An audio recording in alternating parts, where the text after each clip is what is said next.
আমরা আগামীকাল সকাল 11টার সময় রাষ্ট্র সংস্কার আন্দোলন কার্যালয় আছে মেহেরবাগ প্লাজায় গণতন্ত্র মঞ্চের সংবাদ সম্মেলন হবে এবং সেখান থেকে আমরা আমাদের পরবর্তী সভা করে সংহতি প্রকাশ করবো। সেখানে বাধা দেওয়া হচ্ছে, এভাবে একটি রাষ্ট্র চলে না।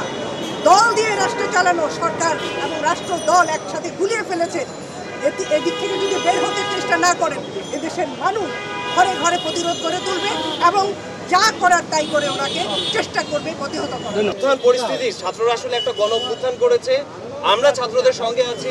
সরকার যতই এখানে বলুক যে এখানে দুষ্কৃতিকারীরা এখানে বিভিন্ন অন্য অনুপ্রবেশকারীরা করছে, বাংলাদেশের প্রত্যেকটা জনগণ জানে যে এই যে নাশকতা বলা হচ্ছে, যেটা হত্যাকাণ্ড যেটা করা হচ্ছে, এটা কারা করেছে এটা বাংলাদেশের জনগণ সবাই জানে। আজকে প্রত্যেকটা বাসায়, আমরা আগে রাজপথে বলতাম, আজকে বাসায় বাসায় এই সরকারের পদত্যাগের জন্য দোয়া করছে মানুষ। এটাই হচ্ছে পরিস্থিতি। আগামী দিনে আমরা এই ছাত্রদের আন্দোলনের সঙ্গে আছি এবং আমরা এটা শেষ দেখেই ছাড়বো। আগামীকালকে রাষ্ট্র সংস্কার আন্দোলনের এটা সাকিব ভাই বলবেন আমাদের পরবর্তী কর্মসূচি।